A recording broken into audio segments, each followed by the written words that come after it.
1914-5 और इस दिन यूएस आर्मी का एक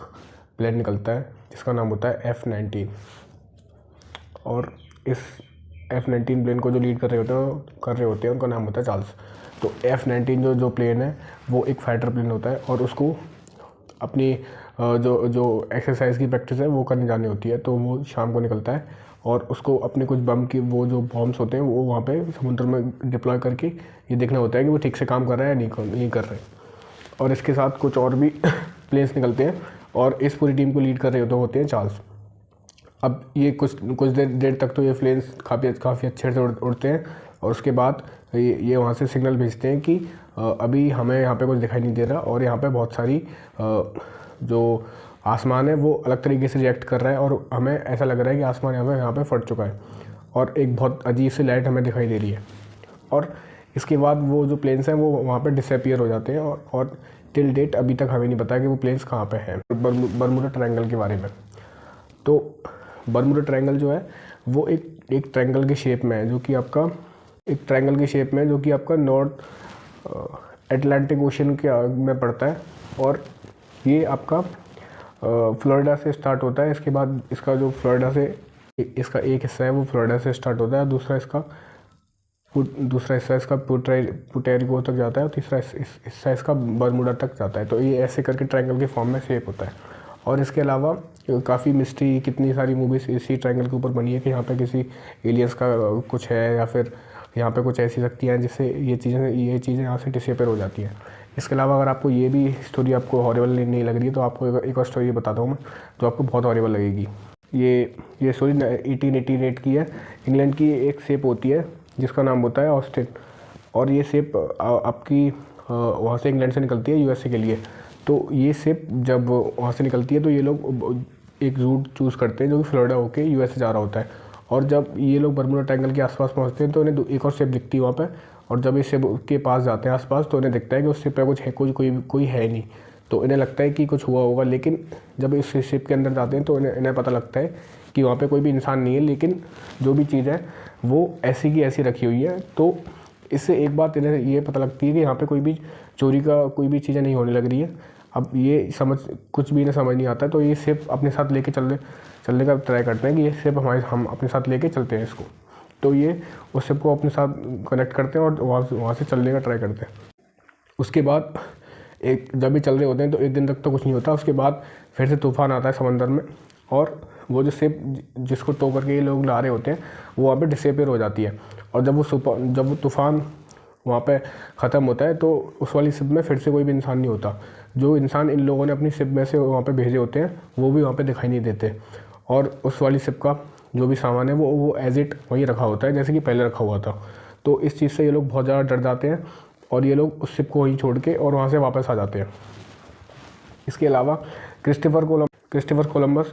जब दुनिया घूम रहे थे तो उन्होंने भी अपनी बुक्स में ये चीज़ मेंशन की है, क्योंकि क्रिस्टोफर कोलंबस अपनी एक डायरी मेंटेन करते थे जिसमें वो अपनी सारी जो एक्टिविटीज़ हैं, क्या होने लग रहा है, वो सारी वहाँ पे लिखते थे। तो 1492 में उन्होंने अपनी डायरी में लिखा है कि कोई ऐसी जगह है जहाँ पे कि सारी जो कंपास है वो काम नहीं करता और एक बहुत तेज़ लाइट निकलती है आसमान से जो कि नीचे तक जाती है और उस लाइट में सब कुछ दिखना बंद हो जाता है और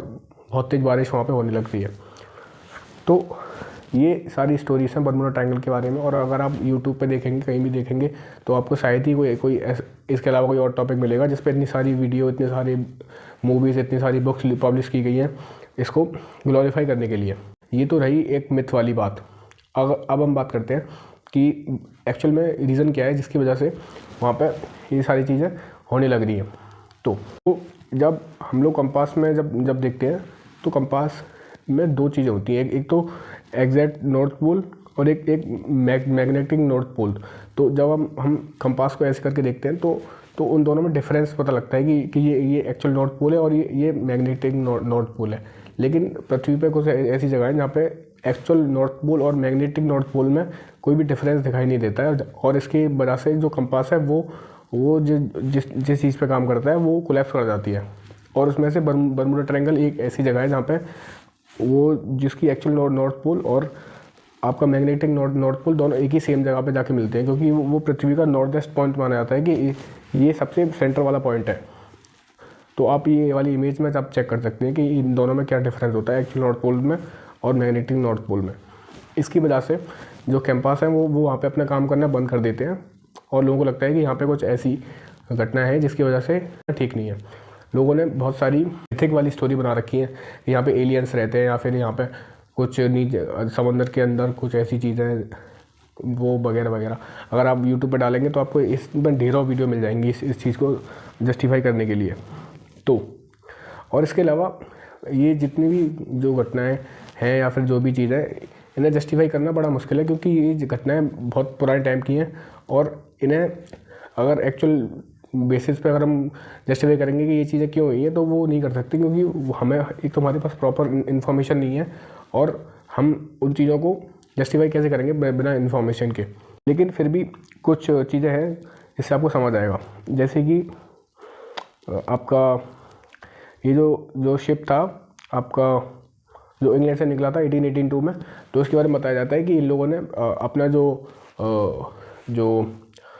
इंश्योरेंस है वो करा रखा था और इन लोगों को इंश्योरेंस के पैसे चाहिए थे, तो इन लोगों ने ऐसे ही कुछ करके स्टोरी बनाई थी अपनी कि वहाँ पे हमें इंश्योरेंस के पैसे मिल जाए इस चक्कर में। क्योंकि अभी तक साइंटिफिक तरीके से कोई कहीं भी ये क्लू नहीं मिला है कि ये जो घटना होने लग रही है उसके पीछे कोई ऐसी पावर है जिसकी वजह से ये सारी चीज़ें हो रही हैं। इनफैक्ट अगर आप ओशन में जाते हैं तो 1.2% के आसपास कैजुअलिटी की प्रोबेबिलिटी रहती है कि ये चीज़ हो सकती है। लेकिन अगर आप बर्मुडा ट्रायंगल के आसपास की चीज़ देखेंगे तो आई थिंक 8,000 वहाँ से शिप वगैरह ये कुछ नहीं है और बस 2 कैजुअलिटी वहाँ पे हुई हैं। तो ये अगर आप बाकी सी के लेवल पे अगर आप कंपेयर करेंगे तो वो भी उससे भी कम है ये। तो इतना ज़्यादा ग्लोरीफाई क्यों किया है। और आपने एक चीज़ भी देखी होगी कि अभी रिसेंट टाइम में इसका जो है सिग्निफिकेंट इतना रहा नहीं, क्योंकि साइंस ने इतनी तरक्की कर लिया और हम लोग इतना इवॉल्व होते जा रहे हैं कि हमने हर चीज़ का जवाब खोज लिया है। और ये जो बर्मुडा ट्रायंगल है रिसेंट टाइम में सबसे ज़्यादा आपका बिजी रूट है किसी फ्लाइट वगैरह के लिए, क्योंकि अब हमारे पास जीपीएस है सोनार है और इसके अलावा और भी बहुत सी चीज़ें हैं जो कि साइंस की फील्ड में हम लोगों ने तरक्की की उसके लिए। अब हम समझने का ट्राई करते हैं कि वहाँ पे एक्चुअली में होता ऐसा क्यों होता है। तो उसके कुछ रीजंस हैं, जैसे कि हाई मैग्नेटिक फील्ड है, मतलब किसी भी जगह पे मैग्नेटिक फील्ड का एक वो होता है सिस्टम की कितनी ज़्यादा मैग्नेटिक फील्ड है, तो सबसे ज़्यादा हाई मैग्नेटिक फील्ड इसी जगह पे है। और इसके अलावा यहाँ पे हरिकेन्स बहुत ज़्यादा आते हैं। अगर आप पूरे वर्ल्ड में अगर आप सर्च करेंगे तो जो फ्लोरिडा है वो मोस्ट आपका प्रोन एरिया है हरिकेन्स के लिए। यहाँ पे इतने ज़्यादा चक्रवात आते हैं जिसकी वजह से यहाँ पे जो मड है वो जमा हो जाता है और इसकी वजह से भी रीज़न बताया जाता है कि वो मड की वजह से जो बबल्स है वो बनते हैं और उसकी वजह से भी शिप के डूबने का खतरा बना रहता है, क्योंकि साइंटिफिक रिसर्च में ये प्रूव हो चुका है कि बबल्स भी किसी जहाज़ को डुबा सकते हैं। और इसके अलावा और भी काफ़ी जगहें पृथ्वी पर जहाँ पे ऐसी चीज़ें होती हैं, जैसे कि आपका जापान में ड्रैगन ट्रायंगल है जहाँ पे भी ऐसी कैजुअलिटी होती है और वहाँ पे भी काफ़ी जहाज डूब चुके हैं, लेकिन वो इतना ग्लोरीफाई नहीं है क्योंकि वहाँ पे लोगों का ध्यान इतना जाता नहीं है। ये थी इसकी स्टोरी और लास्ट में साइंटिफिक ने जो कंक्लूज़ किया है वो यही कंक्लूज़ किया है कि जो भी कैजुअलिटी हुई है सब कुछ इसके पीछे 3 चीज़ें रेस्पॉन्सिबल है, कोई रीज़नेबल ठहराया है। इसकी सबसे फर्स्ट जो चीज़ है वो है आपका ह्यूमन एरर और दूसरा बैड वेदर और तीसरा आपका बबल्स।